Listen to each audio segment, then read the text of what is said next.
This is the Tom Barnard Podcast. Listen live weekday mornings 8 to 9:30 or anytime you like as a podcast on the Tom Barnard app at tombarnardshow.com or wherever you get your podcasts. Wherever I said, boy, this really surprises me. I just saw this headline that jumped out at me. Voters in New Hope and Zumbro Falls received incorrect ballots for House races.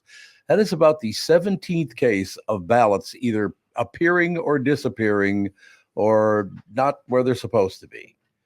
I mean, are we ever going to have a fair election ever again, no matter who wins? No, it feels like just because there's always some mistake where Always. Yeah, you sent it to the wrong house or you sent whatever. It's like there's always, whether it's intentional or not, something always slips up where somebody voted for something they shouldn't have. I just don't. Why is this so hard to keep track of? Because they gave too many people too many liberties on how to vote?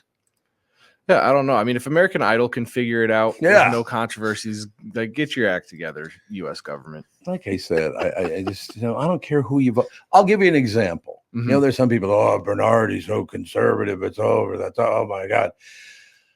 The Family Show today. Mm-hmm. Mike Gelfand and Michael Bryant.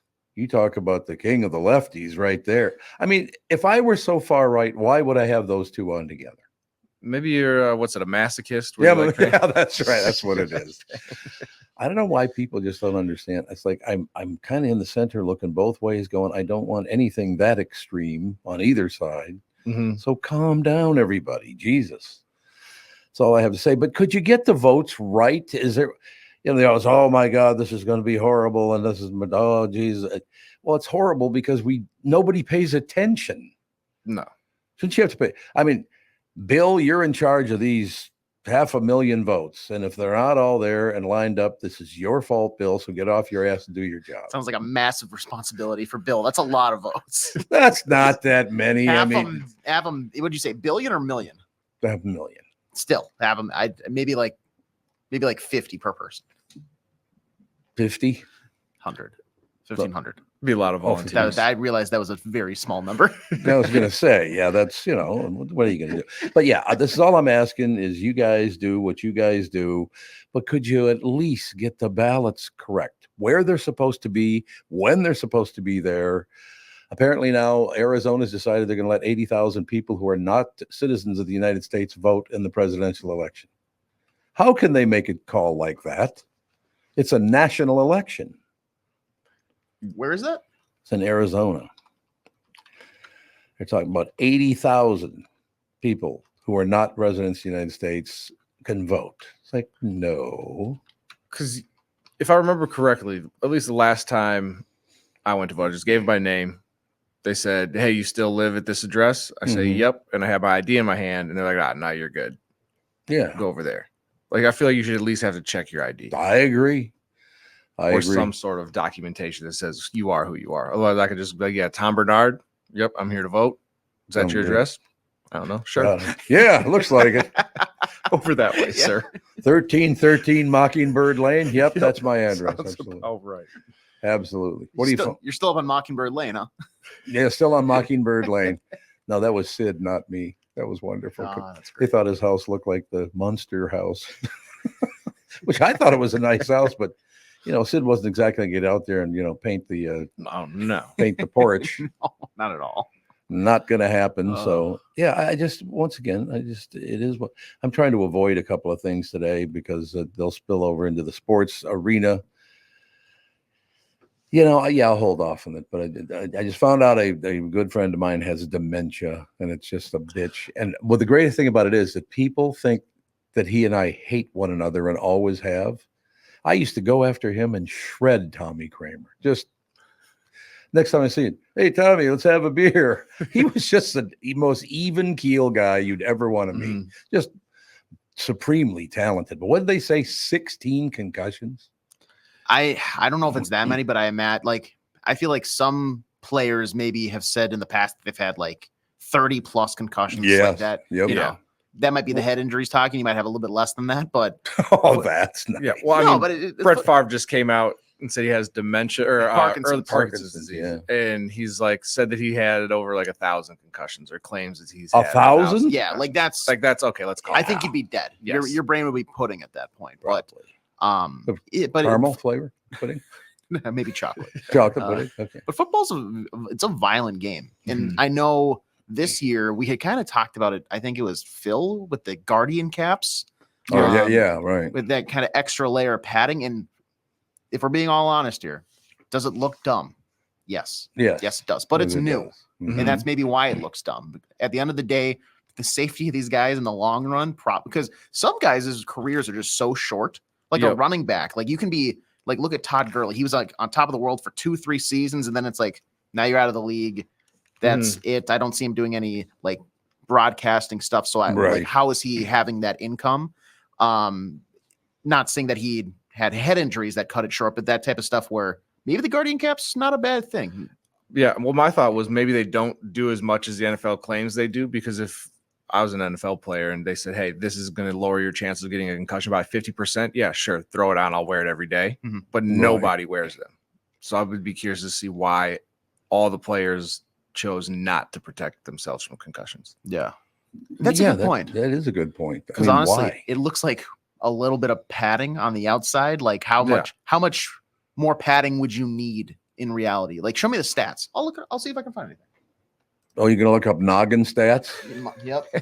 That's great. We got Tommy Kramer's got dementia. We got, who the hell's the other guy? Favre with the Parkinson's, which feels more like he wants to distract everybody from the money he stole. But how much? He stole millions of dollars, I heard. Yeah, I don't remember what the final tally was, but it was enough to build buildings on a campus and get them named after.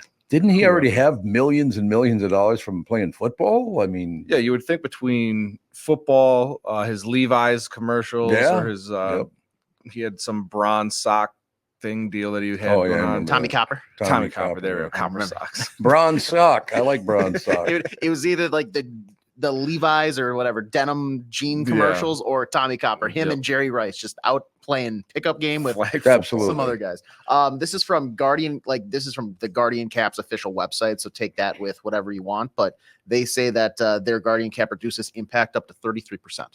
That seems like a pretty significant number. No that being doubt. said, up to 33% is so it could be 0 too.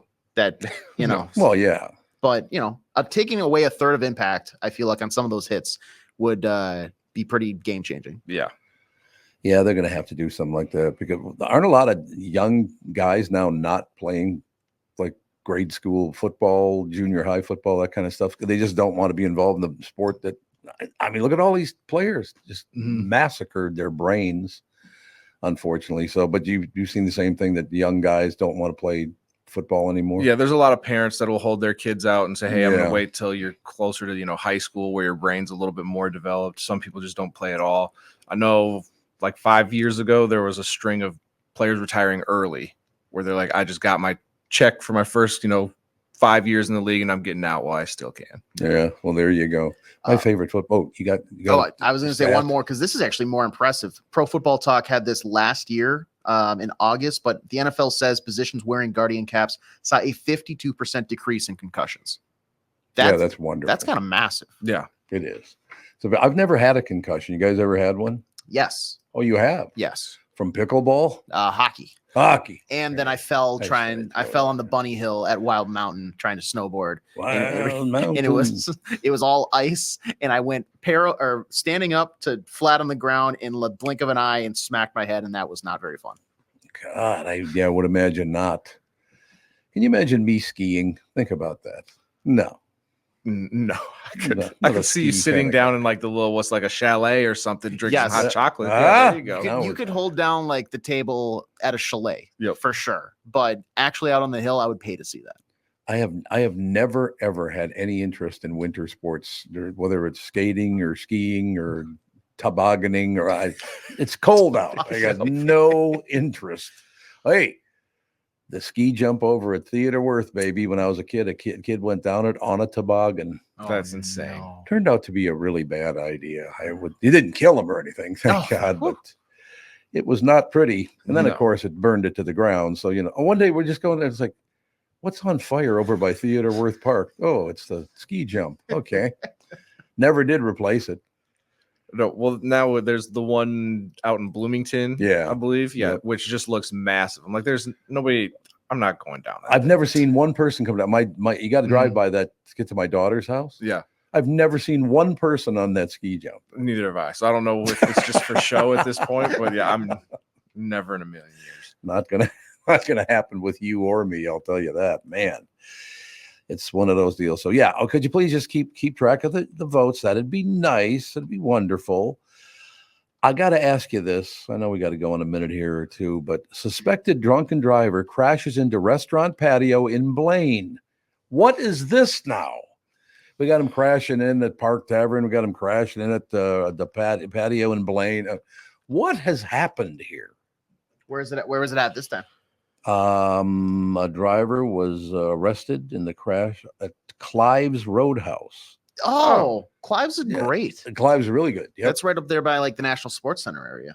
Yeah, right. Exactly. I think that's like 110th or so. Something right up around somewhere there. Right up in there. Yeah, that's that whole area is. How do you even? I'm trying to think because I gotta.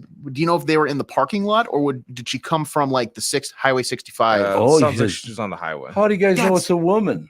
Because it does say the woman drove off the road and rolled into a ditch and then ended up landing in the patio area. She must have been flying because there's a ditch area and a decent amount of space that I think probably is for either like snow deposit during the winter or just like safety for stuff like this.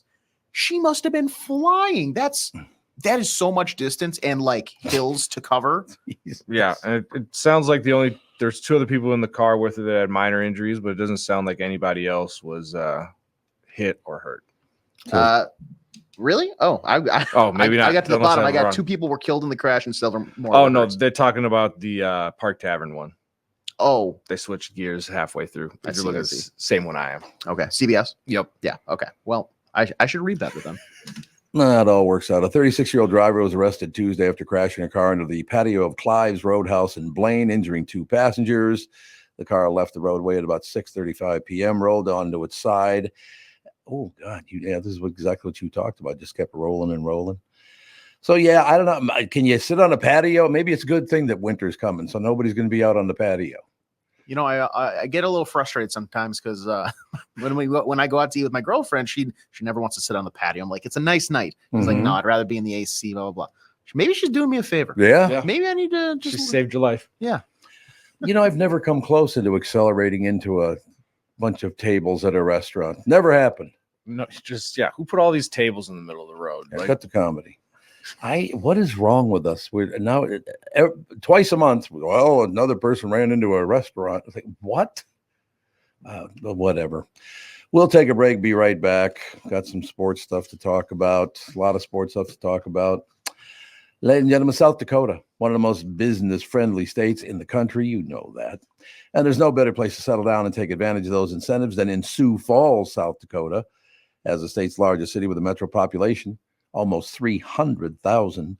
Sioux Falls has low business costs with a high quality of life. There's no state, corporate, or personal income tax. There's no inheritance tax and no limits to what your business can achieve.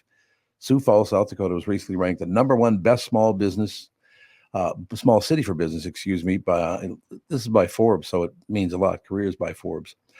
#2 best state business tax climate by the Tax Foundation, and the #5 top state for e-commerce by Nexus. As one of the Midwest's fastest growing cities, Sioux Falls has a robust job market. It's growing too, by the way, no matter where you are at in your career. We have an opportunity waiting for you. Our city's tax-friendly climate and strong workforce do not go unrecognized. Forbes named Sioux Falls one of the top small cities for business and careers each of the last 15 years.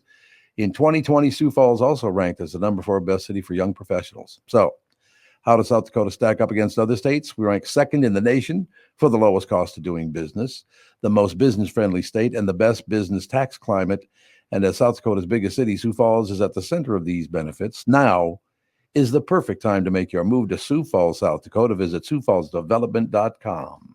When you need someone to listen, A lawyer you know and trust. If you've never been in an auto accident, it's hard to know what to expect from the insurance adjuster. Here are some tips. 1, if they taught you about whether or not you should hire a lawyer, it's a good sign that you probably should. 2, it's illegal for them to give you any legal advice. They aren't lawyers and they aren't licensed to practice law. 3, if they tell you that everyone involved in the accident is at fault, they're wrong. This comes from the belief that you're at fault for just being on the road. That's nonsense and not supported by any law. Finally, remember that friendly adjusters are often just gaining information. They want you to do most of the talking so they can file their report. I'm Mike Bryant from Bradshaw & Bryant. I hope you're never injured in a collision. But if you are, don't sign anything until you've talked to us. Find Bradshaw & Bryant, personal injury attorneys at minnesotapersonalinjury.com. Seeking justice for the injured. Bradshaw and Bryant. Mike Lindell and MyPillow employees want to thank my listeners for all your continued support. When Mike started MyPillow, it was just a problem solution, one product company. Well, since then, they now have hundreds of products, some you may not even know about. For example, the brand new 4-pack dish towel sets, just $25. 6-pack towel sets, just $25. Bed sheets for as low as $25. So check out their overstock and closeout sale and save up to 80% off select items. Looking for a good night's sleep? Take advantage of the classic collection on a variety of My Pillows for as low as $9.88. These amazing offers won't last long, so order now. Just go to mypillow.com or you can call 800-516-5146 and please do use promo code TOM. You're listening to the Tom Barnard Podcast. We're back. Zulgad joining us from SKOR North. Sad news day for Uncle Tommy. And many people don't. I would say 99% of people probably do not know this. But Tommy Kramer and I became really good friends. I didn't see him a lot, but when I saw him, well, I'll give you an example. Last year, Catherine and I went to a function for this show at over the XL over there, right? Mm-hmm. And people were shocked because I ran into Buddy, Tommy and Kramer's. We have the mutual friend. But I ran into him in the hall with Tommy Kramer. So I walk up and Tommy and I give each other a big hug and I tell him, hey, how you doing? Great to see you. These people came over and said, I thought you guys hated one another. You used to go after him like a madman back in his playing days. I said, yeah, that was just part of the deal, Right. If I didn't like something you did, I said, you suck. I don't care. You can be a friend of mine or not, but if you sucked, you sucked. Right. Exactly. Yeah, I saw what his he put out on Twitter because Favre announced a couple days, or Favre didn't announce. I guess he was testifying and said that he has Parkinson's, and then Tommy said that he was diagnosed with dementia about a year ago. So that is sad news. It is really, really sad because Tommy Kramer. Have you ever? Well, you obviously dealt with him. You ever spent any time with him though? Not a lot, but I've crossed paths, and I mean he is. There is no one who is more fan friendly than Tommy Kramer too. I mean, he still does a ton of stuff and tries to, and I think he put out on Twitter, boy, it must be months ago now, if not a year ago, that he also quit drinking. Yes, right. And had, so yeah, the whole thing's sad, but you know what? It's such a testament to, especially at that time when he played, but Favre too, the price that you pay for playing this game. I mean, my God, you think about the concussions people suffer, right? And I mean, I still remember Tommy Kramer having convulsions on the field at Met Stadium when I was a kid after he got sacked and knocked out and convulsing. And so I mean, my God, you think about the amount of concussions, that knocked them out and didn't, that Favre had or Tommy had. I mean, Tommy played in a day when it was more brutal than when Brett played. Yeah. Oh, absolutely. Yeah, we were just talking about those helmets. What's your take on those? A padded helmet deal?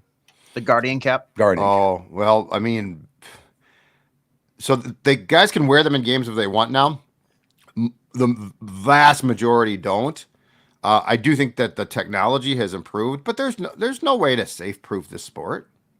It's high collisions. I mean, you can try, but I mean, are you going to eliminate head trauma completely? No.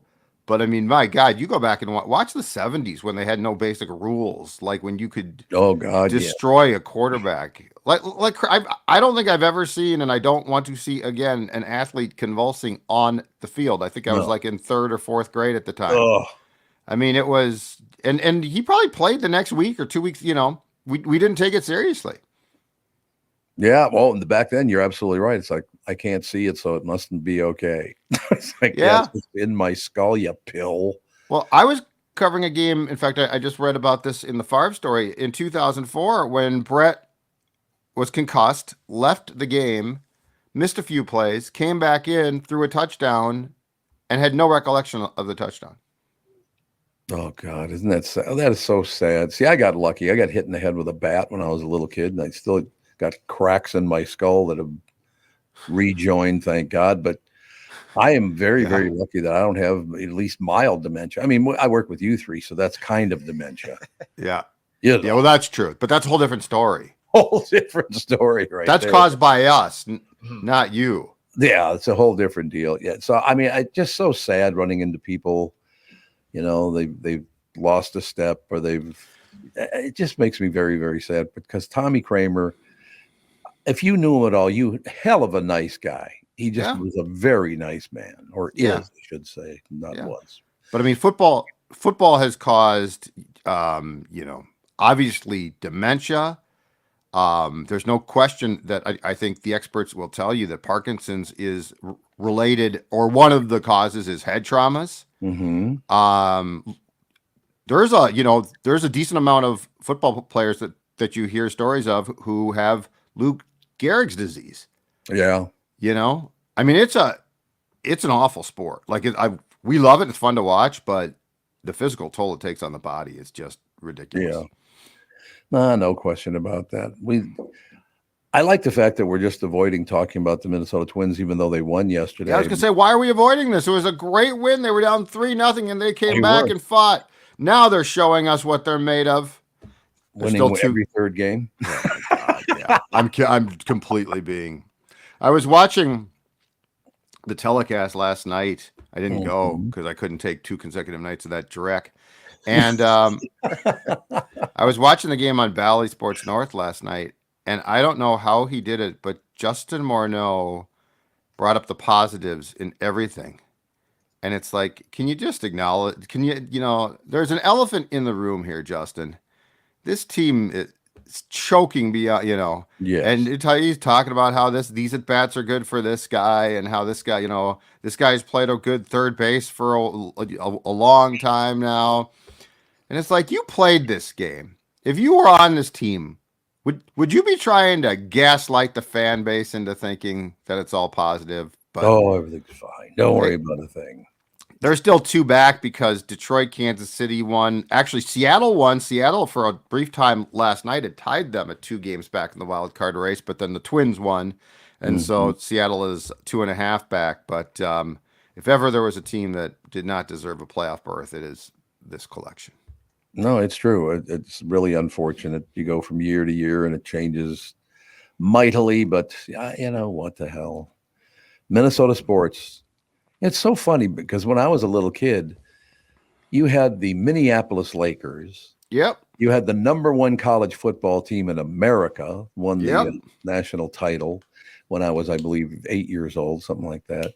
I mean, these teams were good. We were just now I guess by my 9th birthday, we all of a sudden have our own baseball team. We all of a sudden have our own football team. We lost our basketball team, unfortunately, to Los Angeles. But I mean, it was all this great stuff going on. And then the last, other than a couple of World Series, which were great, don't get me wrong. It was a lot of fun. Nothing. How can the state of hockey never have won the NHL title? Explain that to me. Oh, I wish I could. I have zero explanation. Zero. I just, all the talent that comes from here. What is the problem? I don't know. I can't explain it. If you had told me back in '91 that this was going to be it, like not just championships, but if you had told me that the Vikings, Twins, and Wolves by 2024 were not going to have been to a championship. Yeah. So forget winning one.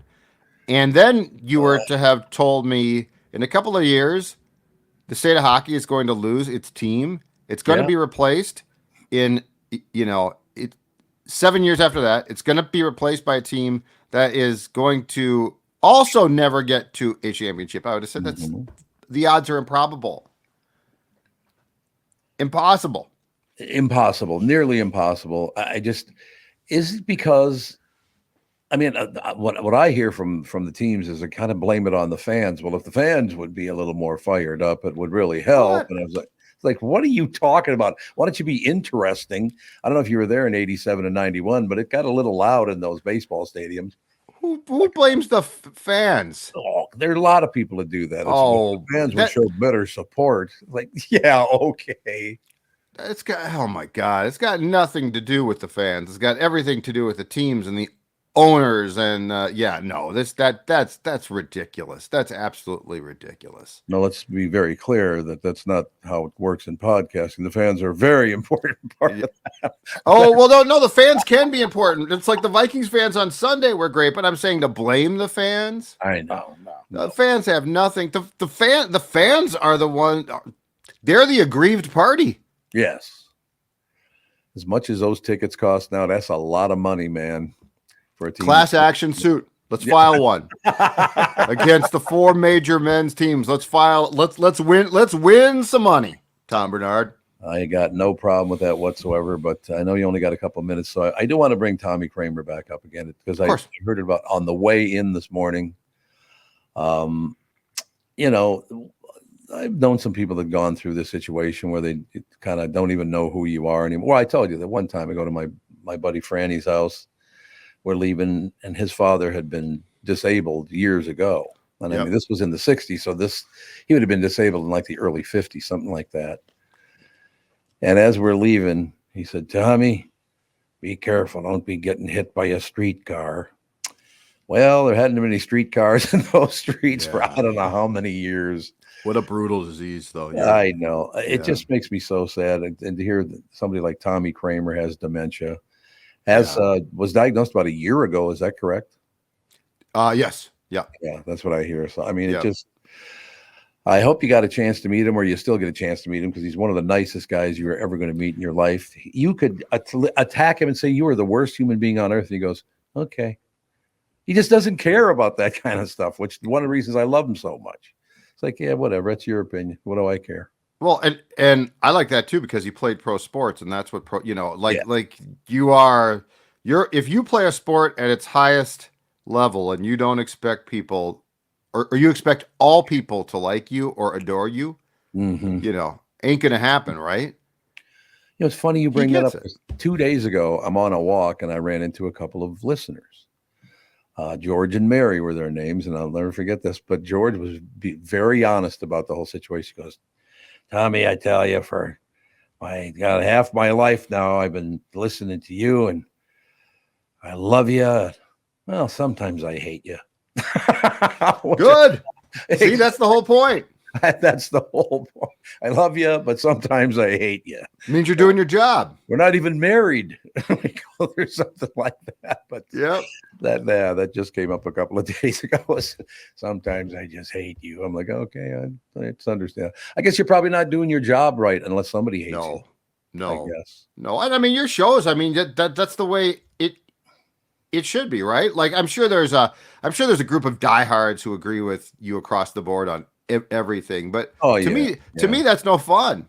No, absolutely I like not. it when people like if it gets personal. There's some weirdos out there, I'm not saying that, but like if people disagree or have strong opinions against you and stuff, a lot of times I think it's fun. That means you're doing a good job. Look, I offered up the example of these people that had a very narrow tunnel vision and can't see anything else. For the family show today, I'm going to have the 2 biggest commies in the state on. We got Gelfand and Michael Bryant. I mean, my God, you talk about leaning left, baby. Sorry.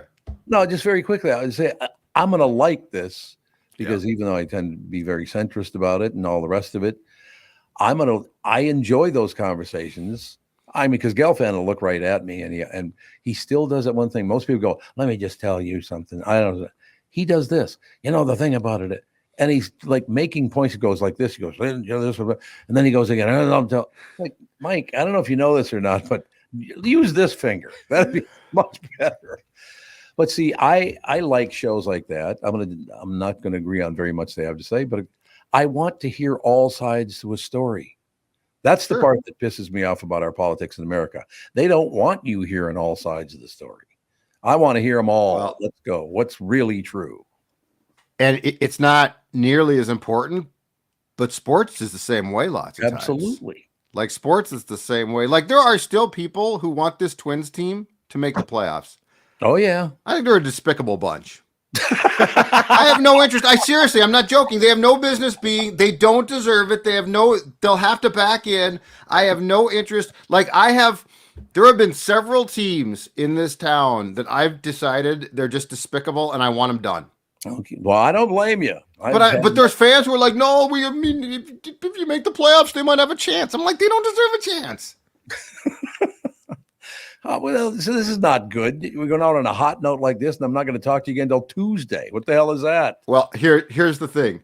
Ask Gelfand about the Twins, and he will not talk politics because he'll be so pissed off about the Twins. Oh, yeah. There's no question about it. But yeah, that's going to be a hell of a family show. It's going to be Andy, me, and the Communist Party. It's going to be phenomenal. The Communist Party. But see, I want to hear other people's opinions. Sure, it's interesting. Agree, whatever. It's interesting. I agree. Get your heads out of your ass and stop hanging around with the same people every day who kiss your ass and tell you, "Oh, you're right." Whatever. Shut up.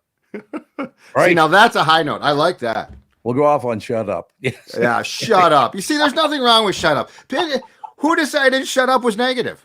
I know. I agree. Shut up's a good. Hey, it was a good thing at Catholic school. I'll tell you that. You didn't shut up right away. You got problems now. And then the ruler came out. Oh yes. Oh, no, definitely. Oh, you guys don't know about the ruler. Age and Tevin are like, what's he talking about? Like where they teachers would slap you on the fingers. Is that what we're talking about? Or maybe in the lip. It all depends on how much you piss them off. Smack you in right general. in the face. Yeah, depends on the era. Yeah, it does. Right? It depends on the era. Yep. I think in the 50s you probably got it on the. I think if you got it on the fingers, you were probably happy. And it was nuns. It wasn't normal people. It was people. There were supposed to be people like God beating the crap out of you. I did not have that, fortunately. St. Therese, our nuns were great. By the 70s, we didn't do that. Yeah, I got to be honest with you. 70s. We didn't. I'm serious. He's right, because the 50s is when, man, you get your ass kicked. I don't care if you were in first grade. It's like, okay, we're going to slug it out. It's like in the 70s, we were all peaceful. Yeah. Smoking dope too, probably, but peaceful. Indeed. Oh, did you? Okay, we'll close on this one. Did you hear what Jude did? No. Our dog. Yeah, no. Family dog. We're out for a walk. There's some cigarette butt and he starts chewing on the cigarette butt. And I was like, Jesus. They finally get him to spit it out. Wasn't cigarette.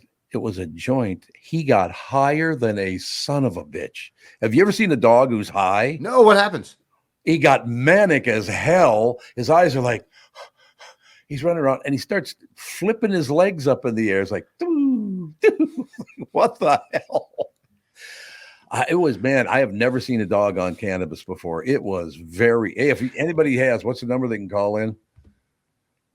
It's 952-600-2575. Honest to God.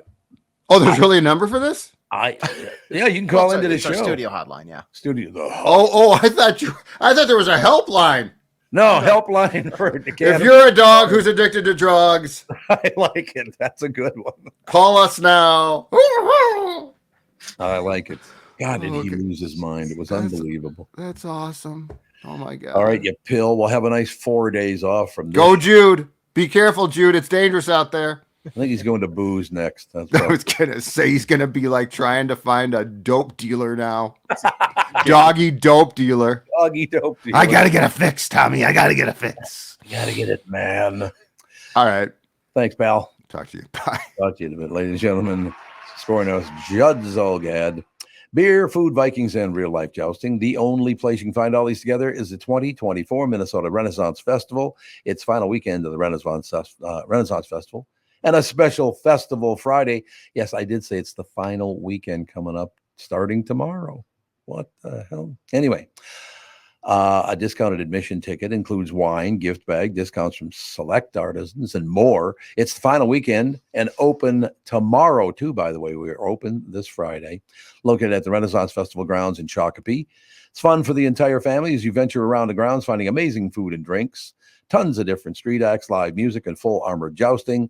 There's always something exciting going on. Try your hand at axe throwing, shooting a crossbow, climb on a rock wall, or test your wits in an escape room. It's also perfect for kids of all ages, featuring a petting zoo, various rides and games, along with arts and crafts events. Visit RenaissanceFest.com now for discount tickets, parking passes, and all other information. The 2024 Minnesota Renaissance Festival. Visit RenaissanceFest.com today. The past several years have been the craziest in the history of the car business. The pandemic, supply chain, and chip issues, all causing extreme inventory shortages that led to, well, predatory pricing. Some dealers charge thousands of dollars over MSRP. We never played that game. I'm Jim Paul of Valley Buick GMC. We knew that would leave a bad taste in a customer's mouth. More importantly, from an integrity standpoint, it was just wrong. So what about the current market? You know, inventory and pricing. Valley has their best inventory in years. Really all the Buick and GMC models. Even the previously hard-to-find Yukons, HD pickups, and Hummer EVs. Plenty of deep discounts. Many with factory rebates and low-interest financing. Then it's a good time to buy? It's a great time. We're welcoming our previous customers back, as well as anyone else that felt the treatment just didn't feel right the last time somewhere else. Valley Buick GMC in Apple Valley and Hastings or valleycardealers.com. Car buying without the bad aftertaste.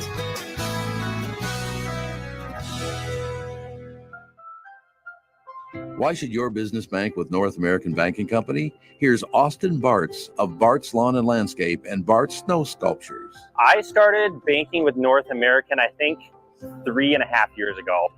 All the people know me by name. I know them by name. It's fun to come into the bank and actually talk to somebody you know. So I made the switch and I'm very happy. It's the best bank I've ever been at. So why not bank where I bank? With my friends at North American Banking Company. To learn more about North American Banking Company, go to nabankco.com. That's nabankco.com, or do what I do and stop by any one of their 6 Twin Cities locations. Member FDIC, equal housing lender. This is the Tom Barnard Podcast. Listen live weekday mornings, 8 to 9:30, or anytime you like as a podcast on the Tom Barnard app at tombernardshow.com or wherever you get your podcasts. Channel 5's Chris Egert, brought to you by Mr. Money Talk, Josh Arnold. Call Josh today for your free 48-minute evaluation at 952-925-5608. Chris Egert with the news. Okay, so another car drove up on in a bar parking lot, drove right up into the crowd. Apparently, again, luckily nobody got killed this time. People got arrested for drugs. Is there any different news? Because now every day when I look at the news, it's like, okay, 8 billion different, drug problems, this problem, that problem. You know, I mean, those things are all going on. Yes. Yep. There was kind of an unusual situation in Lowertown last night in St. Paul where Really? Somebody who lived in one of those artist loft communities down there was apparently outside doing some kind of artist project, and it was a woman who was shot and killed. Oh, yeah. So not anybody who was out looking for trouble, or at least, as near as we can tell. They did see a suspect leave the scene in a car last night, but we're waiting to find out if anybody's been arrested and what's happening with that. I think that's a little bit different than some of the stuff where it can tend to be, bad guy versus bad guy crime. Yeah. But we'll find out more as that comes out. But yeah, that was kind of our big story this morning. So unfortunately, No, I can understand that. That's well, there's nothing you can say about it. It's just horrendous. No question about it. I have a question for you as far as news reporting is concerned, and I don't know if you've covered this story or not, but I find it kind of interesting in the Star Tribune this morning, the Minnesota Star Tribune, not Minneapolis. Yeah, I know. It covers the whole state. It's Minnesota. That's right. Star Tribune. Okay. Headline: Home a Minnesota Twins owner among suspected string of high-end burglary targets. Gee, thanks for printing that. I really appreciate it. That's wonderful. It means that I'm an easy target, basically, is what you're saying. I just thought that was coincidental, given the fact that we were talking about him yesterday in the context of being in a bathing suit, like as in, you guys remember that we were talking about as in like in Major League, and how so I saw his picture in the paper this morning. I was like, oh, that's what he looks like. He looks in a bathing suit. Boy, that's it. Well, I don't think they. I just saw the headline. I don't think they printed the address of where they live. No. They're not. Yeah, but everybody knows where it is. I mean, Right. It's one of those kind of deals. Yeah, I mean, this is unfortunate. This kind of thing goes on, but I don't think it's a coincidence that this ownership has been called cheap for the past 3 months, and now all of a sudden they're coming to an end. It doesn't even look like they're going to make the playoffs. Home of Minnesota Twins owner among suspected string of high-end burglary. All of a sudden, you're a burglary target. I don't think that's a coincidence. Do you think it had already happened and it's coming out right now because they wanted people to be sympathetic, or do you what? I don't know. Good call. What's your theory? I just think, well, to tell you the truth, I don't know if anybody can do anything right anymore. No matter what you do to somebody, it's wrong. So you're going to have to be punished for it, I guess. Yeah. Or do you think that somebody broke in there because it was them and they're like, I'll show these cheapskates, I'm going to take this. They probably had Waterford Crystal, or I don't know, whatever rich people have. Probably never even heard the name Polad. That would be my guess. My guess would be it just happens to be that it was a big fancy house and somebody found a way in there. But I don't know that. I don't know that for sure. Yeah, nobody knows for sure. But yeah, no, I don't care if the Polads are the poorest person in the state of Minnesota. Nobody deserves that kind of treatment. So leave people's houses alone for. Well, yeah, that is the truth. Jesus. There's no doubt about that. I would have never had seeds big enough to burglarize a home. That's too scary, man. You don't know what you're going to run into in there. Yeah, I same. I mean, I can think of other more passive ways to like swindle or. Well, that's not something I contemplate often, but sure. That does seem very aggressive and risky to go into someone's house when you have no idea what. Yep. No idea what's on the other side of that house. So no, thank you. Or what's waiting for you inside. All right. Any closing words of wisdom for us? Go Lynx. Yeah. Oh, why is it always go Lynx? Because they just won the first round. They win. They win. They're successful. Yeah. I know, but I'm just saying, could we match up? I think it's sexist that the male teams here never win. That's because they get treated so poorly because they have penises. That's what I think. They better pick it up then, because the women are pulling the. Can we get the Lynx to like go talk to all the men's teams and like get their minds right so that way we're all right. We're all right. The Wolves had a good year. The Vikings are off to a great start. Twins are a little iffy, and hockey hasn't hurt us yet.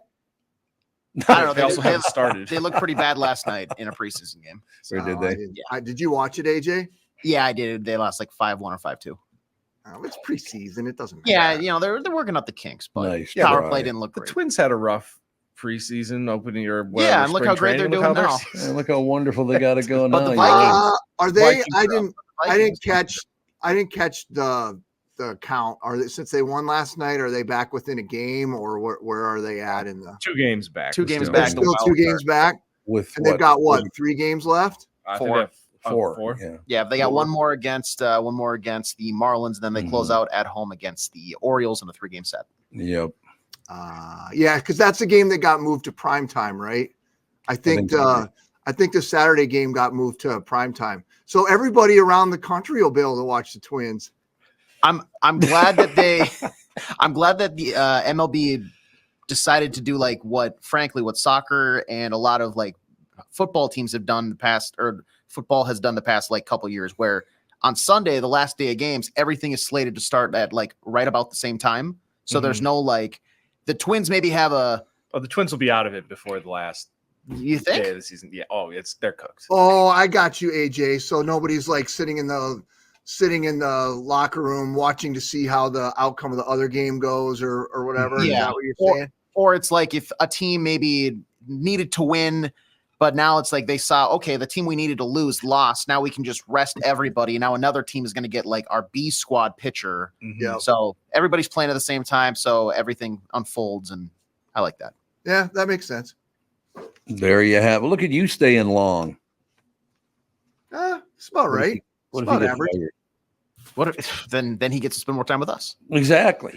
Oh, did I tell you guys the loon is almost done? The loon has its head. I was going to say, this is a very Chris Egert story. I need a live report from you out in front of the statue. We sent somebody out to the loon yesterday morning because we heard that the head was placed on it.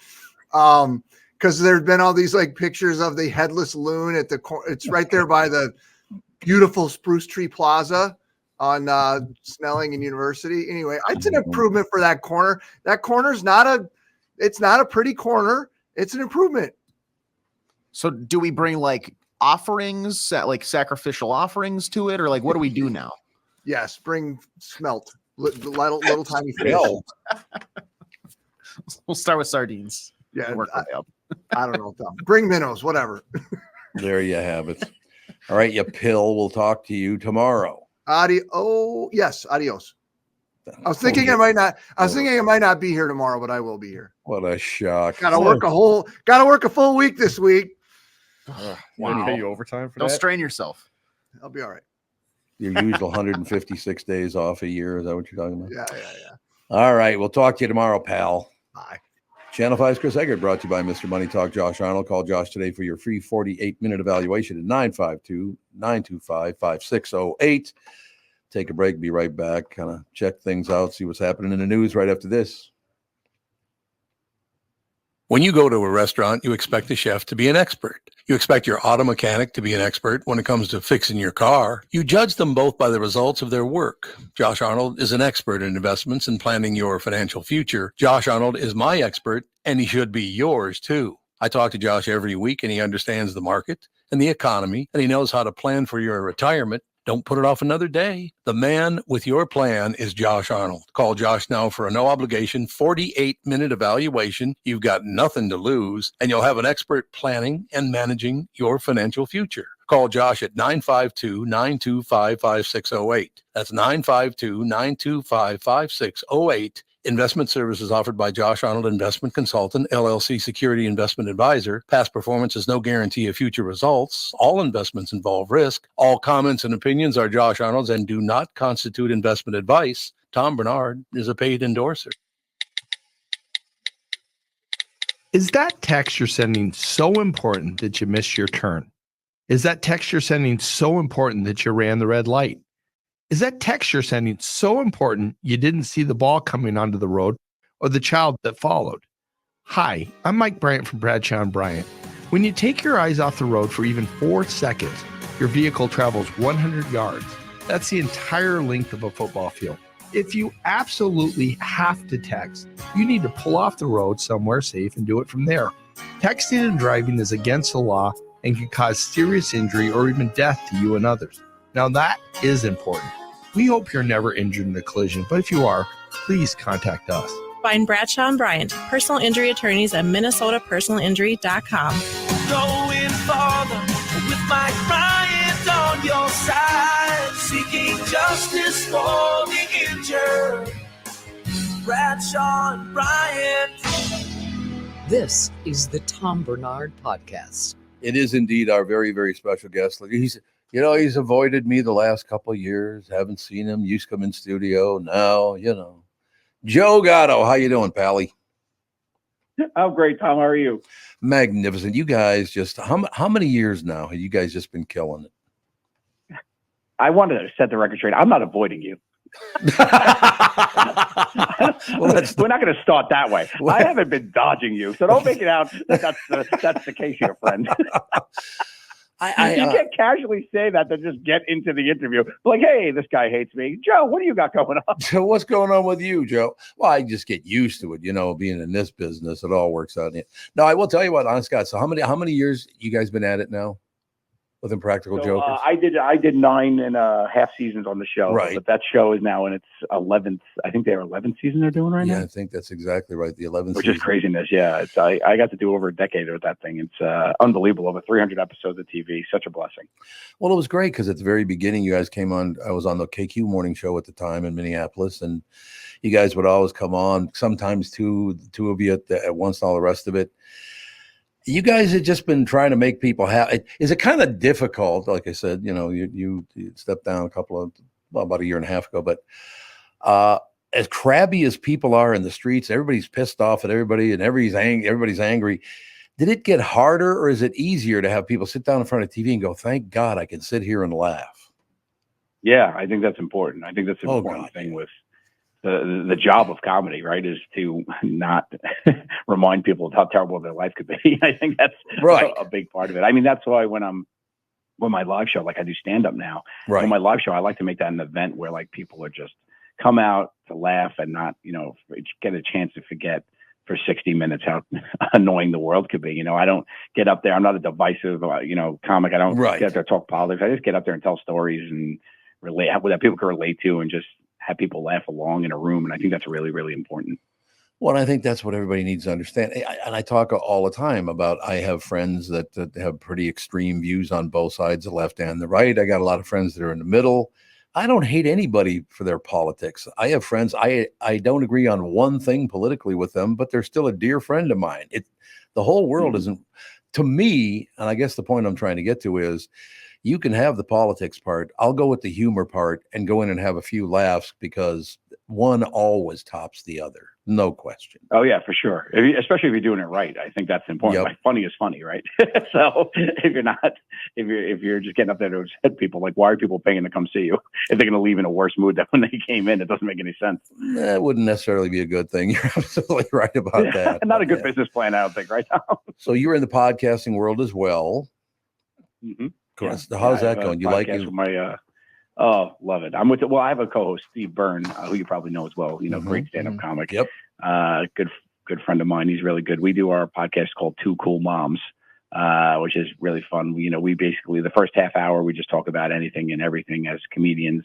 And then the second half, we actually take fan-submitted dilemmas and try to solve them as best we can, because we both had very opinionated mothers who shot straight, and we think we inherited that gene and could help everybody out. Well, I mean, that's how things should work out, right?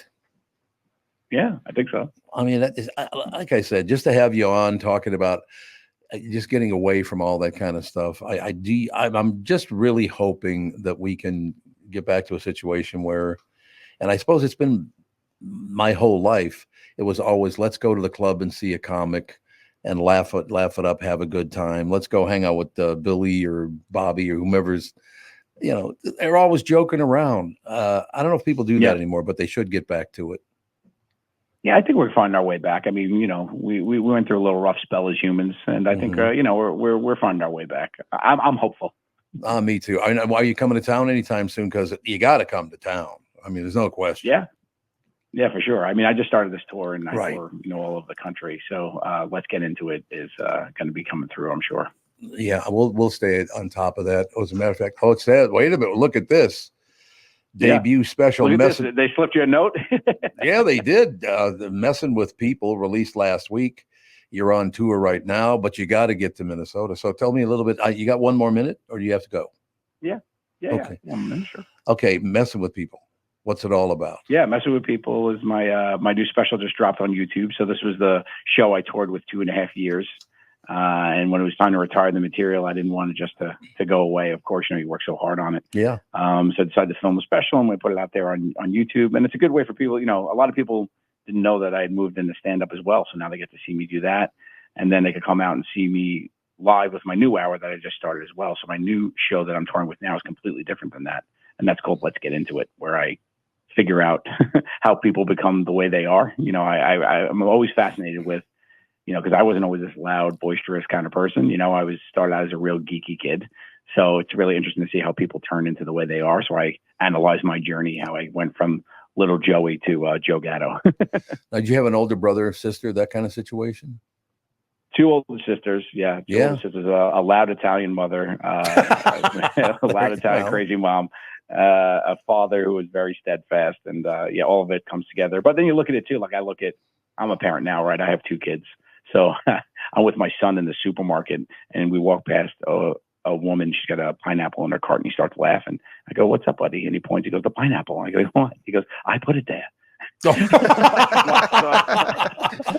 son is getting into hijinks in the Whole Foods because I did it. It was so funny.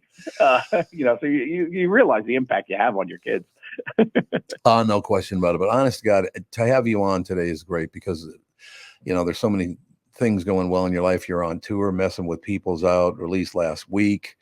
doing some interviews and all the rest of it. But you guys gotta keep us laughing, man. It's the only way we're gonna get through this whole thing. And going all the way back to what, 10, 11 years ago, something like that. You guys started coming on my morning show over at KQRS, and you've been great to work with. I always look forward to having you guys on, and please come back soon. I appreciate it for sure. Thank you, sir. Thank you. Ladies and gentlemen, Joey Gatto, Joey the Cat. How'd you go through the neighborhood, growing up in an Italian neighborhood? Your name is Joey the Cat. I'm sure that's probably part of the reason why he's a comedian, because you have to get the quick comebacks if you're getting made fun of. So he's like, you know what, we can parlay this into a nice career. And he's got that whole kind of New York vibe to him. He's got, if you come at him, he's going to be able to fire back at you, and it'll be a quick 1-2 punch before you even see it coming. Yep.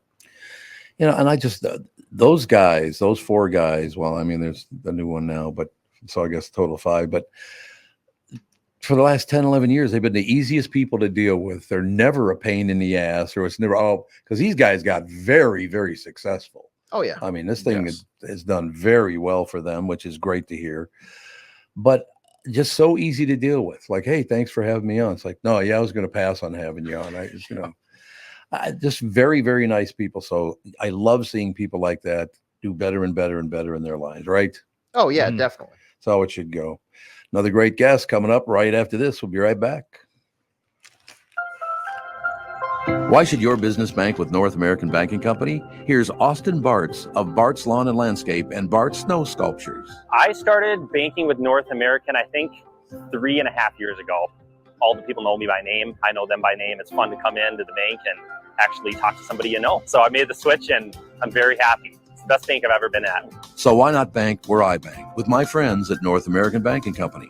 To learn more about North American Banking Company, go to nabankco.com. That's nabankco.com, or do what I do and stop by any one of their 6 Twin Cities locations. Member FDIC, equal housing lender. The past several years have been the craziest in the history of the car business. The pandemic, supply chain and chip issues, all causing extreme inventory shortages that led to, predatory pricing. Some dealers charge thousands of dollars over MSRP. We never played that game. I'm Jim Paul of Alley Buick GMC. We knew that would leave a bad taste in a customer's mouth. More importantly, from an integrity standpoint, it was just wrong. So what about the current market? Inventory and pricing. Valley has their best inventory in years. Really all the Buick and GMC models. Even the previously hard-to-find Yukons, HD pickups, and Hummer EVs. Plenty of deep discounts. Many with factory rebates and low-interest financing. Then it's a good time to buy? It's a great time. We're welcoming our previous customers back, as well as anyone else that felt the treatment just didn't feel right the last time somewhere else. Valley Buick GMC in Apple Valley and Hastings, or valleycardealers.com. Car buying without the bad aftertaste.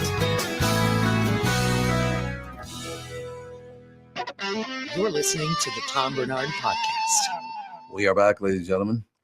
Darrell Britt-Gibson, his latest book, She Taught Love. The film stars Arsema Thomas, Darrell Britt-Gibson. Gee, I heard that name before. Darrell Britt. Oh, that's right. Director Nate Edwards. Darrell also wrote the film. How long did it take you first of all, Darrell, you get the idea.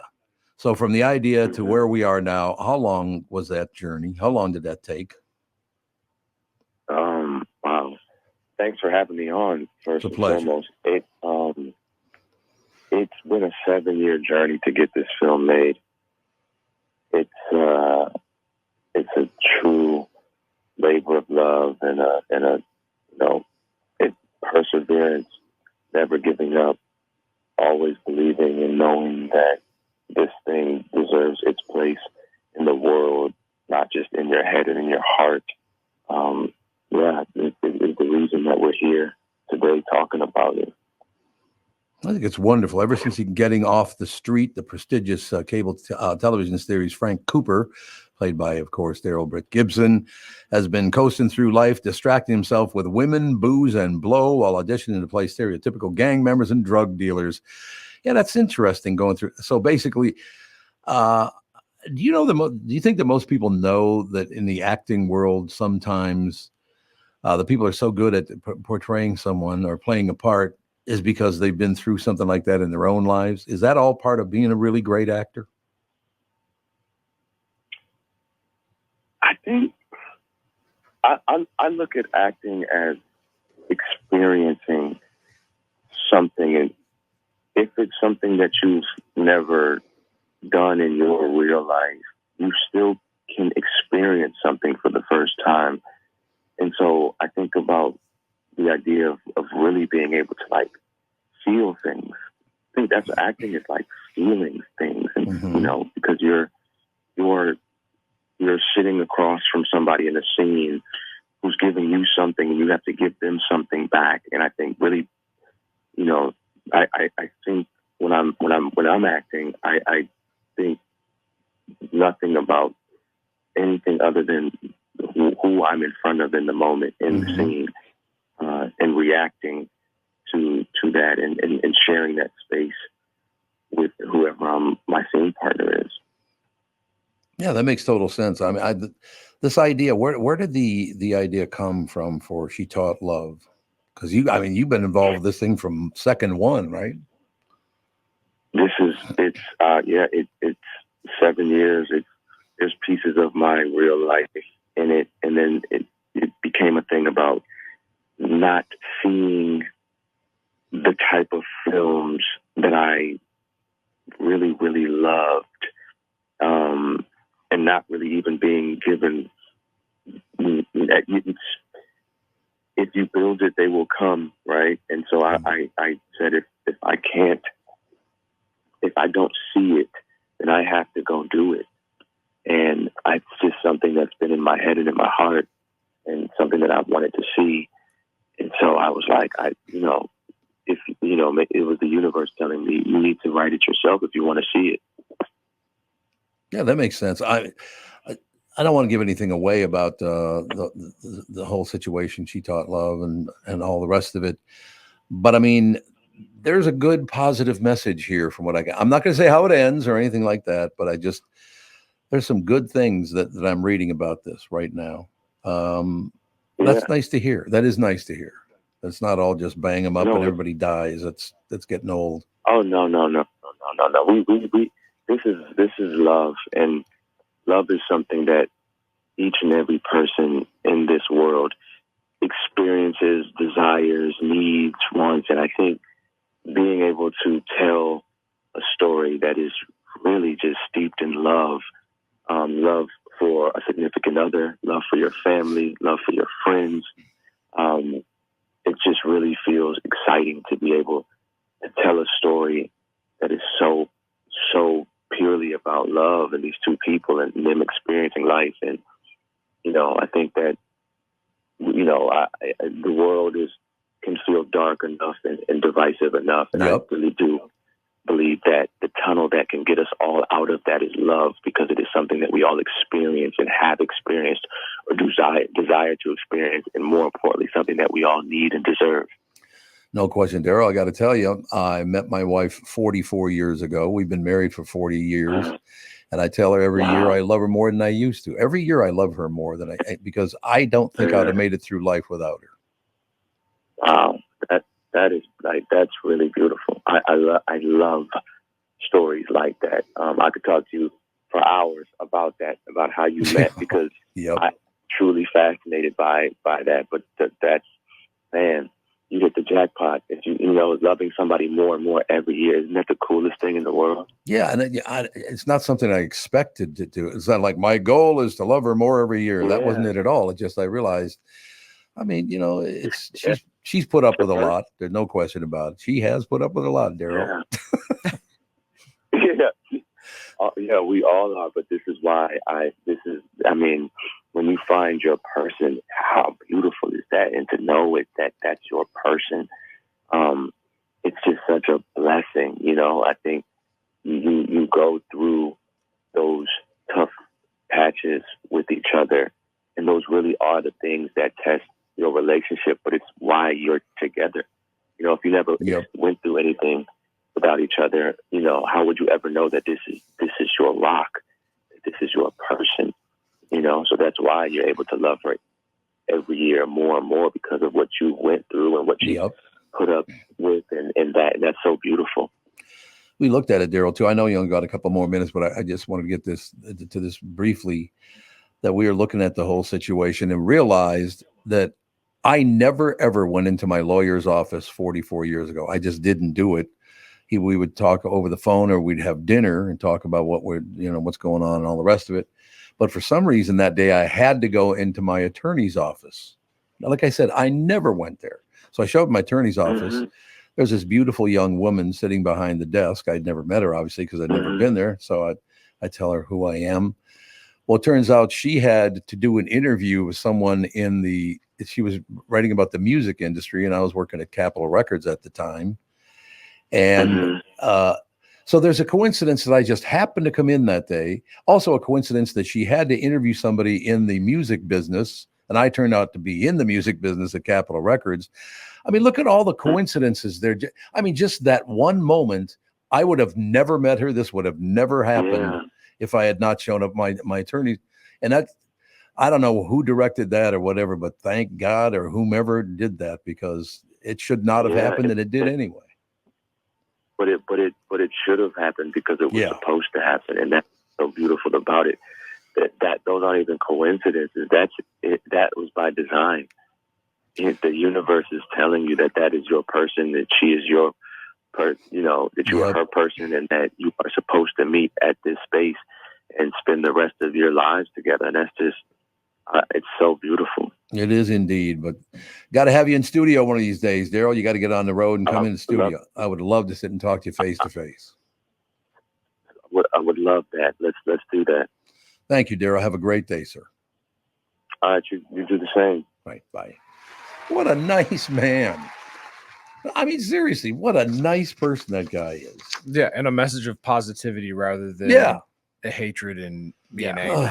Yeah, I'm looking forward to this because he stars alongside Arsima Thomas, who has done some stuff with like the Bridgerton series and whatnot on Netflix. She's terrific, and so I was moderately familiar with Darrell. I know Arsima Thomas. This story sounds very intriguing, so it releases tomorrow. I'm looking forward to it. It's just great. Hey, we're talking about two people who really like each other to the point of loving one another instead of I hate you. Yes. I'm getting really sick of this. First of all, you don't hate anyone. You don't like them, but you don't hate them. I mean, if I ever hated anybody, I'd probably kill them. I don't think I've ever hated anybody in my life. Why would I waste my time doing that? No, it takes a lot more energy and stress to hate somebody. There are people I'm not wild about. I mean, don't get me wrong, but I'm not going to give up a lot of emotion for some a-hole I don't even know. Right. Right?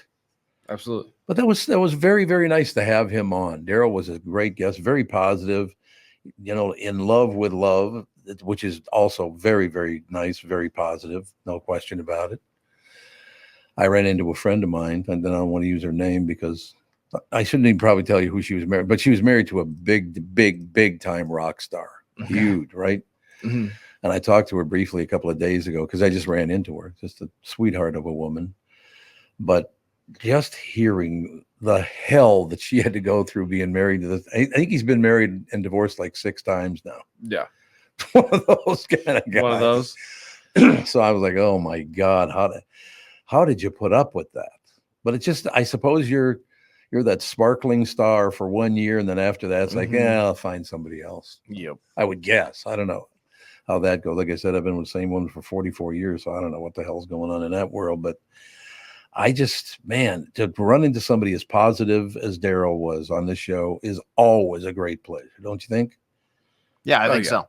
I mean, plus the fact, what's going to happen now, Kristen Burt's going to come down and be all negative and burn it to the ground, so there'll be balance. Just her typical wet blanket self. Yeah, exactly. You know what? I'll go against the grain here. I think she's going to uplift the show even more. Listen, ask us over there. Mm-hmm. I'm not just saying that because I know she's listening to what we're saying right now. So, Kristen, this is AJ. Do you have $500 I could borrow? Is that what this is all about? Sucking up so you can get hit up for cash? I was just going to ask you after the show, but I can ask Kristen too. Yeah, there you go. I love you, Tom. Come up and give me a big hug. That'd be great. We're going to take a break and be right back. I got to yell at Kristen Bird about something. She's destroyed my life. Oh, no. Uh-oh. And made it better and destroyed it at the same time. But we'll be right back. Mike Lindell and MyPillow employees want to thank all our listeners for all your continued support. When Mike started MyPillow, it was just a problem solution, one product company. Well, since then, they now have hundreds of products, some of you may not even know about. For example, the brand new 4-pack dish towel sets, just $25. 6-pack towel sets, just $25. Bed sheets, for as low as $25. Check out their overstock and closeout sale and save up to 80% off select items. You're looking for a good night's sleep? Take advantage of the classic collection on a variety of MyPillows for as low as $9.88. These amazing offers won't last long, so order now. Just go to MyPillow.com or call 800-516-5146 and use promo code TOM. When you need someone to listen, a lawyer you know and trust. If you've never been in an auto accident, it's hard to know what to expect from the insurance adjuster. Here are some tips. 1, if they talk to you about whether or not you should hire a lawyer, it's a good sign that you probably should. 2, it's illegal for them to give you any legal advice. They aren't lawyers and they aren't licensed to practice law. 3, if they tell you that everyone involved in the accident is at fault, they're wrong. This comes from the belief that you're at fault for just being on the road. That's nonsense and not supported by any law. Finally, remember that friendly adjusters are often just gaining information. They want you to do most of the talking so they can file their report. I'm Mike Bryant from Bradshaw & Bryant. I hope you're never injured in a collision. But if you are, don't sign anything until you've talked to us. Find Bradshaw & Bryant, personal injury attorneys at minnesotapersonalinjury.com. Seeking justice for the injured. Bradshaw and Bryant. I hosted my show on the radio for 40 years. Now I host the Tom Barnard Podcast. And I'll tell you, I've never seen the passion and engagement from our audience as I do now. I know we also have businesses that listen to our podcast, and it got me thinking, wouldn't it be great to help those businesses grow by telling my listeners about them? So here's the deal. If you own or handle marketing for a business, would like to have my audience buy your product or service, visit TomBernardShow.com, keyword partner, and we'll put together an ad campaign to help your business. That's TomBernardShow.com, keyword partner, and thank you for listening. You're listening to the Tom Barnard Podcast. Kristen Burt. Oh, there we go. Kristen Burt Entertainment News brought to you by North American Banking Company. Go to nabankco.com to learn more. Member FDIC, equal housing lender. And there she is on camera, the woman who has ruined my life with her suggestions. What did I do?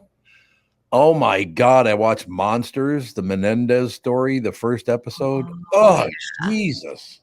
That's a lot. That's a lot to take in. I mean, the story alone is a lot to take in. And then you have Ryan Murphy's interpretation of the story, which the brothers have condemned. But so, you know, it is definitely the director's vision of their story. You've ruined my life by suggesting that I watch that. That's all I have to say. It's really good. I mean, it's really real. But that young, I don't know if it's the youngest brother or the oldest brother, the arrogant one, the guy who, well, I don't want to say what happens to him in the first episode because apparently he's exposed to not have a full head of hair, I guess is the best way to put it. Yes. But in any case, that guy is so good. He's a great actor. What a prick that character is. Oh, yeah. Oh, God. Nick What a Chavez, horrible. I believe, is the lead actor. And he comes out of the daytime world, which I think is really interesting. So, you know, every once in a while, someone from the daytime soaps really pops, and he's doing a great job. I want you to know that whenever you suggest shows like that, and Catherine and I watch them, if there's a jump out scary moment, I get punched in the arm for it. So thank you. You're welcome. Yeah, way to go, pal. Very well acted. Who is the psychiatrist? He looks very familiar. I don't know. I have to look at. Yeah, he looks really familiar. And I don't know what he was on, but he's very good in it as well. There's at one point he gets away from the brothers and he's running down the street. He has to go back, but he's running as fast as he You can. should run from the Menendez brothers. Yes, you should. No question. There's no doubt. No, they're both, I mean, they're both obviously in jail, married. I think that is the most interesting thing to me. I'm like, women who are just willingly marrying men behind bars for life. I don't understand. Well, although they don't have to hang out with them, so that's pretty good. Yeah, they don't get conjugal visits because it is a life sentence. Yeah, so there you go. So basically, they don't have to do anything except for try to be famous. That's what that's all about. They want to become weird, famous. like it's I don't know though. It's like you're infamous. You're not famous though. You know. Well, I agree. That's a strange. Like, how do you fall in love with someone who's behind bars? And you know that even though it seems that, you know, the father was very abusive toward his sons. Yeah. They both blew their parents' faces off, essentially. And I mean, blew their faces. They made that very clear in the movie or the TV series. Yeah. They blew their faces off And I mean, if you're really gruesome, you can see crime photos. They're floating around there on the internet. They're brutal. I just, that pissed off. I went, God, how lucky did I get? My dad was only schizophrenic. Well, I won that lottery. That's good. Well, and I think like the thing that weakens their argument, I mean, because we know abuse is awful and horrific, is that after they blew their parents' faces off, they went around on a spending spree, like all through Los Angeles. And that's when you go, well, that's kind of like, that's a weird reaction, but. Yeah, I don't know. I have no desire to kill anyone, but then particularly my own mother. That'd be good. My dad, well, they're both already dead, so what the hell? But yeah, I just watching. I think the disturbing thing is, and maybe it's because I was around a schizophrenic when I was a kid, is that you realize the serious emotional and mental damage these people have been through to get to where they are. That's right. And I'm not trying to push it off on anybody else, but these people out there are people out there abusing the shit out of each other. It's really sad. And on the abuse side, like for them, that felt like their only way out. I think that's when you start realizing, whoa, it must have been really tough. And I think that they're complex in terms of like, they're not like, it's not an easy, clear-cut case because of the way they handled it. Because you sit there and you think, why couldn't you have like gotten away and just put the abuse behind you? But abuse affects people in so many different ways that there's no like blueprint of how you're supposed to respond. I mean, and I think that's one of the lessons out of this. One of the scariest things that I can remember from my childhood, there was a guy in the neighborhood that had, I think, 3 children. They were between the ages of probably about, I would say, 12, 14, and 16, the 3 of them. When he would punish them, he would take them out into the middle of the street and announce that he was going to punish his children and start beating on them in the middle.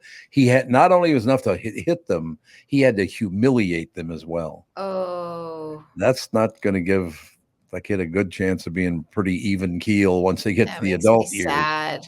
Isn't that just terrible? Yeah, because that's when your brain is still forming, and that is, the impression that leaves on your brain. It imprints. It's crushing. More than enough to hurt me, you had to humiliate me as well. That's way over the top. The emotional abuse leaves just as many scars. They're not visible, but the scars are there. Indeed they are. So what else do you have to me to watch to ruin my life? Way to go. Well, I'll tell you, the hot show starts tonight. This is the one that everyone's been talking about, and it feels like just like an elevated Love Boat to me. It's Dr. Odyssey. You've got Joshua Jackson in this, and Joshua Jackson showed up to Joshua Jackson. Yes, Mighty Ducks Joshua Jackson. All right, now I'm interested. Yeah, Dawson's Creek Joshua Jackson, Little Fires Everywhere Joshua Jackson, and he showed up at the Primetime Emmys like looking like a snack. I don't know. Well, yeah, I mean. People have always had a thing for him because of Dawson's Creek, because he was on that for years. And I've always been like, he's fine. And he showed up and I was like, well, he is just aging like a fine wine. We love that. So I think a lot of people are going to tune into this, especially since it is a broadcast show. I think it's going to be one of the hot shows for the season. He plays a doctor on a luxury cruise ship, and they've got, for some reason, this luxury cruise ship has an amazing medical team. So I'm expecting a lot of medical emergencies. They just happened to coincide. It was a lucky strike. Rich people illnesses on the luxury cruise that Dr. Odyssey can fix. I'm assuming it's not just him running around like seasickness patient after seasickness patient. There's hopefully going to be some, very out there diagnosis that he has to take care of on the ship. I think so. Some like rich people problems and, maybe a little bit of Love Boat. You need a little romance because you can't just waste Joshua Jackson. Yeah. Like what was the show? Royal Pains, where he was like a doctor for the uber rich out in the Hamptons. I assume it's like that, except on water. On water. Yeah. Yeah, exactly. That's the deal. It's interesting now. Hollywood is going through a lot of things. You're talking about the Menendez people and this and that and the other thing. Really exposing the ultra wealthy and famous to be not very great people. I don't remember so many different projects going after that very crowd. it's the eat the rich mentality right now. It really is, and that's where we're even seeing scripted. I'm going to tell you, like, we are the amount of Diddy projects that have been greenlit right now. 50% has his, that is officially a go. We've got ID Discovery doing theirs. I am sure Ryan Murphy right now is banging away on his laptop doing the scripted version of Diddy, which I don't even know how you do without it being X-rated. But we're going to see a lot of Diddy coverage in the next few years. Is it going to be hard for them to really tell the full story because there's so many other celebrities that are allegedly involved in things like that? So, like, I know probably LeBron, don't want it to come out. Yeah, and like they're not going to give. Oh yeah, you can use my likeness to be in this Diddy show. Like, are we going to see any issues with that? It's possible. And I mean, I think a lot of it's going to have to be how the federal case shakes out, because there are possibilities that some other famous names will get pulled into this if there is video evidence of them doing something illegal, which we know Diddy taped absolutely everything. But I think you could depict his white parties, because people are like, look, I just went to a party at his house in the Hamptons and I wore white and I ate a really good catering tray of food, and then that was it. And you hear enough of Denzel Washington, like going, when the devil's hour is, like when you stop going to the parties, when you send yourself home. So people had an awareness that there was parties going on. Maybe they didn't realize the level of evil that was happening at those parties, but they knew that probably they reached an orgy level. I've never understood that one either. Let's just go around slipping in a slide. Nah, I'm good. Thank you. I like disinfectants. I like that. Yeah. I think a lot of, we're seeing that a lot of these people who were involved in these orgies, I don't know what you call them, freak offs is what he's calling them. But a lot of this was there was no consent going on because the champagne was spiked. Yeah. They were being given drugs to basically render them incapacitated, which we all know is sexual assault, rape. There's no other way to sugarcoat it. Did you see his lawyer, his defending lawyer gave the explanation he gave for why he owns so much baby oil? Such an idiot. Because he lives in such proximity to a Costco and he buys it in bulk. Yes. Oh, that's the reason. It's a totally normal thing, apparently, to have that much. Yeah, he was like, there's a Costco down the street, and Americans, they buy everything in bulk. It's like, okay, sir. Nobody's buying that much baby oil, including people with babies. The slippery stairs don't even buy that much baby oil. No. And like the other thing with like baby oil, you're like, that's not the healthy lubrication you're supposed to use anyway. So that's what I thought. It's not good for ladies, first of all. So you'll get all sorts of infections. I'm sorry to be that graphic, but it's not healthy. Well, you're not being graphic. You're being medical. I'm being medical, clinical. Clinical this morning. Yeah. No, I don't. It's just that whole. I don't understand any of that stuff. That's why I don't have any opinions on this, that, the other thing, and all the rest. I just, if you pick the life you want to live and you're responsible and careful, you're never going to run into the problems that most people run into, because they go, well, I was going to do it. Well, then why didn't you do it? Now you got to do this, that, and the other thing, and that includes, I don't even want to get into this too deep, but I just don't understand why it's so hard for some people to avoid pregnancy. I mean, if that's what you want to do, why is it so hard? And I'm not trying to be a hard ass. Well, I think if you've had a couple cocktails and you're with someone, I'm saying this happens. And I'm going to say it happens to probably 95% of the population. Right. And you had a couple cocktails, you've been dating someone maybe casually, or they're like a friends with benefits, and you're just like, meh, it's fine this time. And then you don't use, let's just say, any sort of protection.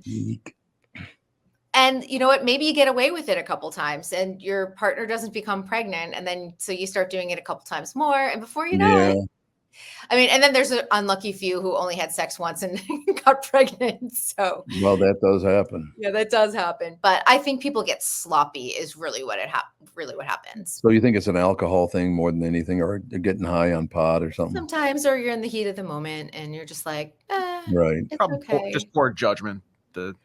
It happens. I don't think, I feel like it's happened to everyone at least once in their life. So I'm not going to pass any sort of judgment on that. No, and I'm not passing judgment. maybe I was way over top, too careful, because I would not expose myself to any chance of that. And I will say some women who are on, like, say, birth control or IUD, they will talk about their IUD baby, because sometimes birth control does fail and you're thinking, I'm using the most fail-safe method. There's nothing fail-safe unless it's abstinence. So that is true that really none of it's 100% safe. nothing is 100% safe. So I have a friend with an IUD baby. So she's really? Yep. She's like, surprise, baby number 4, IUD baby. So why don't they ever talk about that? I've never heard that story before. Women talk about it a lot. But men don't. I think it's getting better, but I think men have really left themselves out of the conversation about reproduction and just relying oftentimes on women to provide the birth control. But it really should be a conversation between you and your partner, because for some women, taking hormones is not good for them, and you may need to be using alternative methods. Right, exactly. See, now I learned something there. I had no idea that the IUDs could fail. I've never heard that before. You think I would have heard it by now, and they can slip out of place. I think it's interesting. Sometimes on TikTok, I'll fall into this. There's like this one woman, and I think it's sponsored by some sort of like women's health brand or something, but they'll ask men about women's body parts and men have no clue. They don't have a lot of clue about what it's like how many tampons does a woman use like a day and some guys are like one. Oh, wait. Let's ask Tom. How many tampons do you think a woman would use in a day?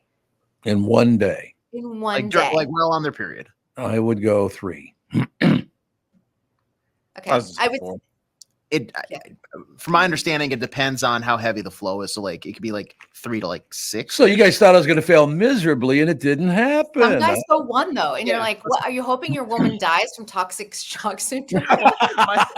my favorite is I saw one guy that was like, "What do you mean? They just use this like they wash it and then like reuse it." It's like, no, what? That's not how it works at all. Or like just basic things like, how would you use a tampon? And men have no clue like what you would do with it. Or it's really fascinating. And they're like, why does this have different sizes? And oftentimes they think it's the size of the vagina, not according to a woman's flow. You know, you have what?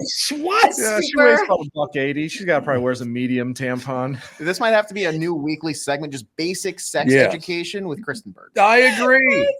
Yes. Great idea. And it's really interesting and it just shows where we failed when it comes to, I mean, I had sex ed in school, I think in late elementary and then in middle school.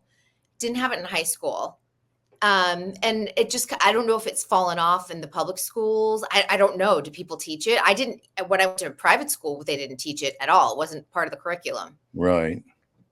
That's weird. I feel like that's a very mandatory, necessary. Like I remember in middle school, my class got forced to sit and watch like a birth. A birth? Yeah. And you were what, 10? We were 7th grade, I think. Yeah. 13. Yeah. I feel like it's there like all the way through 8th grade, and then it kind of falls off. And actually, in high school is probably when you need it the most. Yeah, probably. Yeah, probably because there's a lot of feelings going on in high school. One of my favorites, sex education. We had a new kid, and apparently he's still around. I haven't talked to him since going to school with him all those years ago. His name was Boris, and Boris is I don't know where Boris was from originally. I think maybe Brazil, but I don't know for sure. But when they would show you the films about how you're supposed to like wash your private parts and all that. Did you guys have to go through that? Something probably similar to that, yeah. And Boris couldn't say the word focus. So he kept hollering an FU version of focus. And he kept saying it over and over and over again. And he didn't know he was saying anything wrong. I will never forget. Boris must have hollered out the F-bomb about 20 times that day. Unintentionally. Unintentionally, exactly. God, that was hilarious. Boris, we loved going to school with you. That's all I have to say. But yeah, I guess, I don't know. It all works out. So what am I supposed to watch again? I forgot the name of it. Dr. Odyssey. Dr. Odyssey. There you go. That's what I have to Dr. watch. Odyssey is tonight. Yeah, that's on ABC. And of course, it'll be on Hulu tomorrow morning.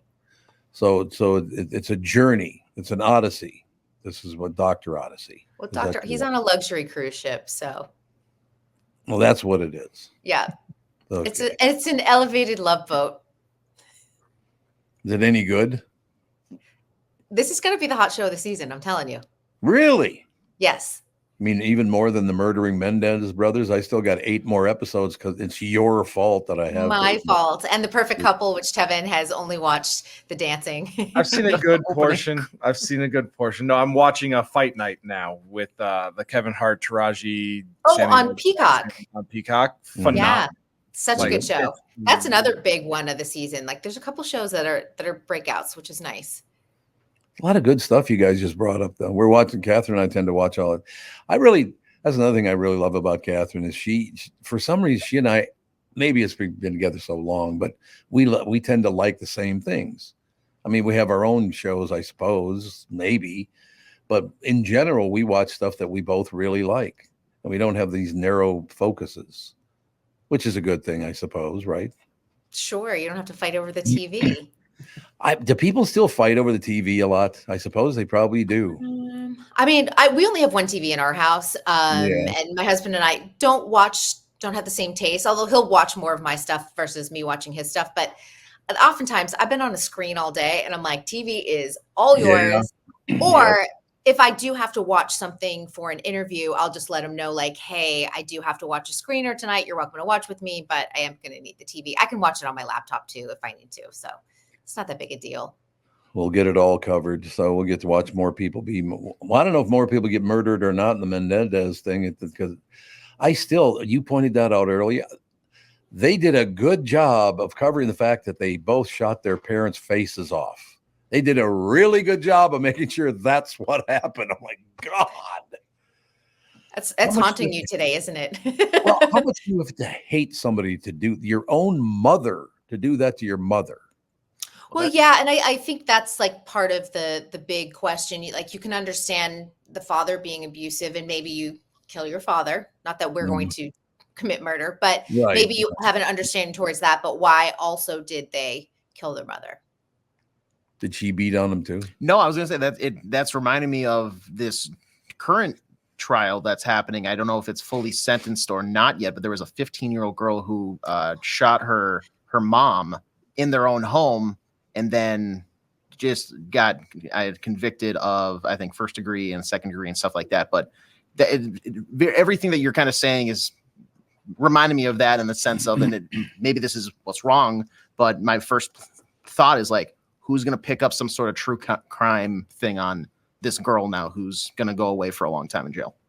Yeah. And the video of her after she killed her mother, she's just hanging out with her dog in the kitchen, I think it is. And I mean, the disassociation is unbelievable when you watch.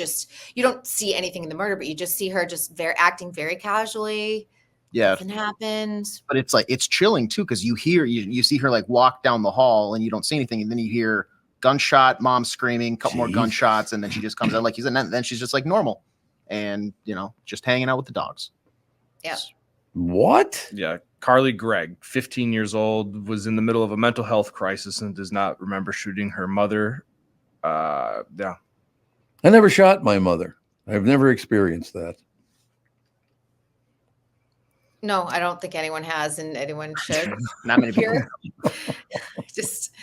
Yeah. I mean, that video is disturbing, though. Yeah. All right. Now that I'm such a great mood, thanks to you guys. You're welcome. Murder, mayhem. Exactly. They're going to murder everybody. And delicious Joshua Jackson. That's the theme of the morning. Okay. Oh, and reproductive health. Like know about reproductive health. Worked for me. It all worked out in the end. Kristen Bird Entertainment News brought to you by North American Banking Company. Go to nabanco.com to learn more. Member FDIC, equal housing lender. All right, so I'll see what other horrible show that you told me to watch, so it ruins my life. No, they are very good shows. They're really good. Well, they are. I mean, they are. I just don't want you to have nightmares over the Menendez brothers. Nightmares. I'll try my best, and we'll talk to you tomorrow. See you tomorrow. Thanks very much. That is going to do it for this show. Family Show up in about 5 minutes.